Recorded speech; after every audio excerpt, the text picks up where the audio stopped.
As we look at the details of nature, one thing stands out. This is the order, the patterns, the symmetry that surround us. You can see it in a flower, or a snowflake, or even a seashell. What we are seeing is intelligent design, which might be described as God's fingerprints upon nature. One of the more fascinating math relationships was first described back in medieval times, 8 centuries ago. The scholar's name was Leonardo Fibonacci, an outstanding Italian mathematician. He excelled in many areas, and one in particular. He generated a long list of numbers by, in each case, adding together the two previous numbers. You can begin with a 2 and a 3. You add them together and you get 5. Now add 3 and 5 to get 8. Then add 5 and 8 to get 13. The Fibonacci sequence keeps going like this: 2, 3, 5, 8, 13, 21, 34, 55, 89, 144, and so on. What Fibonacci realized was that this elegant list of numbers describes many items to be found in nature. For example, flower petals. L'exemple des pétales d'une marguerite. Vous dites, il n'y a pas de hasard au nombre de pétales d'une marguerite? Non, absolument. Le nombre de pétales de marguerite est en fait inscrit dans un scénario qu'on pourrait qualifier de scénario cosmologique, c'est-à-dire que tout a été prévu au départ, et que le nombre de pétales, c'est incroyable. Une seule marguerite avec 27 pétales, ça n'existe pas. Il n'y a pas de pétales, il n'y a pas de marguerite avec 27, c'est pas possible. C'est pas possible. Et le nombre de pétales d'une marguerite est réglé par une loi mathématique qu'on appelle la suite de Fibonacci. That there is a mathematically precise structure to the universe and everything in it. One everyday example of this precision can be found in the plants. Many plants, including elm trees, grow their leaves, twigs and branches placed exactly halfway around the stem from each other.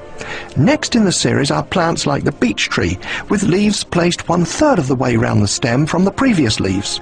Third in the series are the plants like the oak, with leaves placed at every 2/5 of a turn. The holly plant is the next at 3/8, while the larch trees are the next at 5/13. And the sequence goes on and on. Notice the number sequence of these fractions: 1, 1, 2, 3, 5, 8, 13, and so on. Each number is the sum of the two numbers which came just before it in the sequence. This particular mathematical pattern is called the Fibonacci series. Take, for example, the sunflower. The display of its florets are in perfect spirals of 55, 34, and 21. The sequence of Fibonacci. The sequence of Fibonacci. The sequence of Fibonacci. The sequence of Fibonacci. The fruitlets of the pineapple create the same spiral based on the sequence. The pine cone does the same. As currents move through the ocean and the tide rolls onto the shore, the waves that bring in the tide curve into a spiral that can be mathematically diagrammed onto a plot at the points 1, 1, 2, 3, 5, 8, 13, 21, 34, and 55. Buds on trees, sand dollars, starfish, petals on flowers are formed with this exact same blueprint.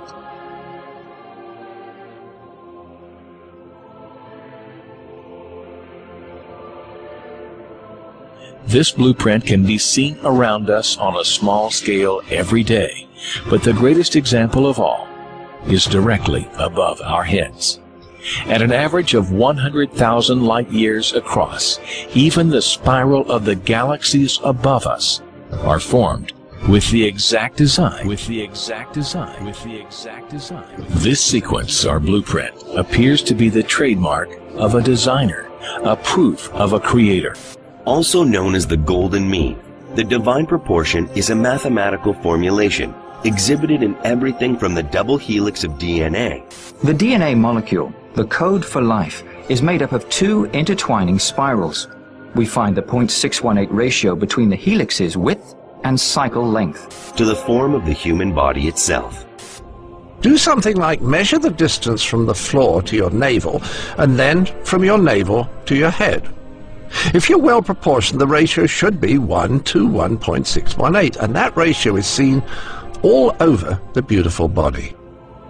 people started noticing it, artists noticed it, the width of the mouth, in a beautiful face, for example. Yeah. Not in any face, but it had to be beautiful. If a face was beautiful, the width of the mouth was exactly 1.618 times the width of the nose. Right. If the face wasn't beautiful, that wasn't the case.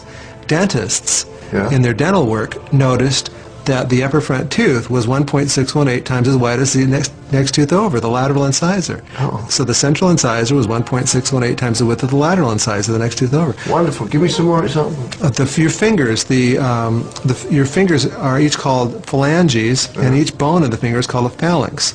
And the phalanx that's the closest to your knuckle here is 1.618 times the phalanx that's in the middle, and that's 1.618 times the length of the phalanx at the end, which is your fingernail. So that was kind of amazing. This number would come up over and over again. Then we find the Fibonacci ratio in heart muscles, in bronchial tube branching, even in the electrical potential of neurons, and as Roger Penrose pointed out, even in the arrangement of the brain's microtubules. As we scan our universe, from the tiny flower to the awe-inspiring galaxy, we see the fingerprint of God. We see the fingerprint of God. We see the fingerprint of God.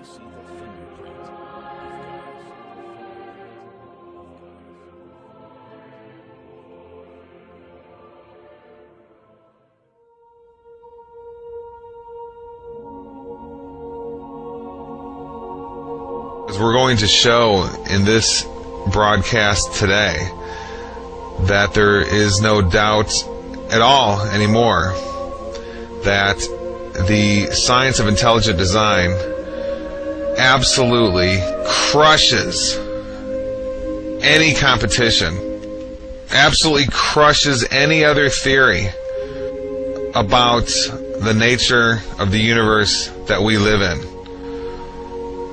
It's over. There is simply no contest. The preeminent theory, model, science of reality from this point forward, I declare on this show, is the science of intelligent design. The science of intelligent design. And the absolute proof. I mean absolute. I'm using a strong word there, proof, is going to be given to you today in just a minute here. I just can't even believe it, to be honest. Discoveries like what I'm about to discuss to you just never cease to amaze me. For many reasons, that it's all covered. Nobody knows, it's covered up.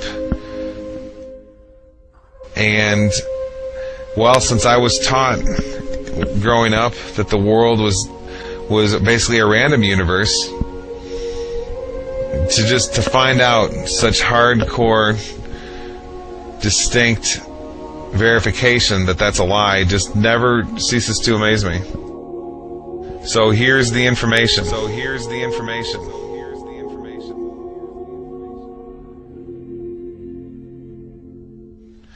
I'm reading from the abstract of an article. This is the first of many academic articles I'm going to be discussing with you here today. And these aren't just some academic journals. These are, you go ask your university professor what the most prestigious academic science journals in the world are, and they're going to name the ones that I'm discussing here with you today. Okay? I'm going to read to you right now the journal Nature. Okay? There's a journal called Nature, and there's a journal called Science. Those are considered the two most prestigious overall academic science journals in the world. And I'm going to read you part of the abstract of one right now.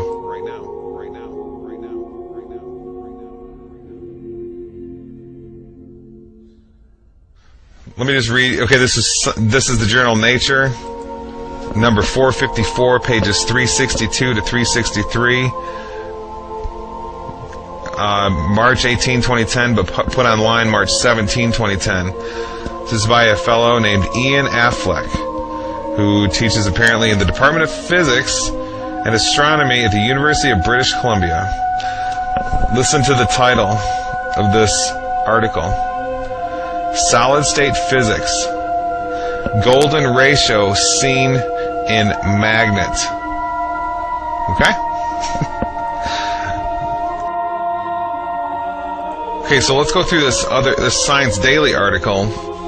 ScienceDaily.com. This was released on January 7, 2010. Title of the article, Golden Ratio Discovered in Quantum World. Hidden Symmetry Observed for the First Time in Solid State Matter. Let's find out what that means. Let's read here. Researchers from Helmholtz Zentrum Berlin, and it's some German words, in cooperation with colleagues from Oxford and Bristol universities, as well as the Rutherford Appleton Laboratory, United Kingdom, have for the first time observed a nanoscale symmetry hidden in solid state matter. Okay, did you catch that? This is the first time any symmetry of any sort has been observed in the nanoscale, okay, the quantum scale. Remember, quantum physics is the study of the base level energies of nature. Okay, the smallest building blocks that make up everything, little pieces of energy, like the electron or the muon or the quark. Okay, so specifically, what was found in this study was that chains of atoms lined up together form what's sort of like a string, and it resonates a frequency or pitch. What do you know? The pitch is in the ratio of 1.618, the golden ratio. Let me just read this paragraph to you. It says Science Daily, again, January 7, 2010, golden ratio discovered in quantum world. By turning the system and artificially introducing more quantum uncertainty, the researchers observed that the chains of atoms acts like a nanotech guitar string.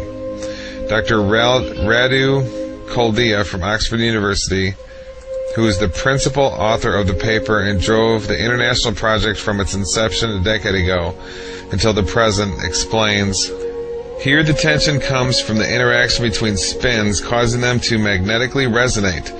For these interactions, we found a series scale of resonant notes. The first two notes show a perfect relationship with each other. Their frequencies, pitch, are in the ratio of 1.618. This is just amazing. There's no defense that a random universe theorist in academia can give to counter this. There's no reason at all that the quantum base of reality should be exhibiting the specific number of the golden ratio if we live in a random universe. All the competing theories, evolution, random universe theories, all the junk from academia no longer competes in any way with intelligent design science, intelligent design theory. When you hear a scientist say on the Discovery Channel or something, an academic, a professional, say there's no evidence for intelligent design, it's all a silly little parlor game, and there's all this evidence for evolutionary science and the academic theories for the origins of the universe, you can know two things. One, we have to be compassionate because they simply don't know the empirical data.